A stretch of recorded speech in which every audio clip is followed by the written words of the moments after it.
यस्तै खालको मन पर्दैन पर्ने जस्तै थियो कान्छी खाललाई यता हेर्नु बाबु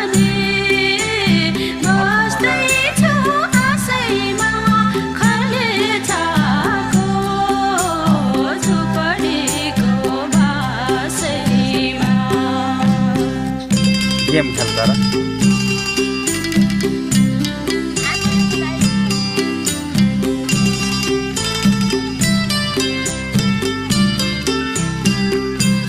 मुना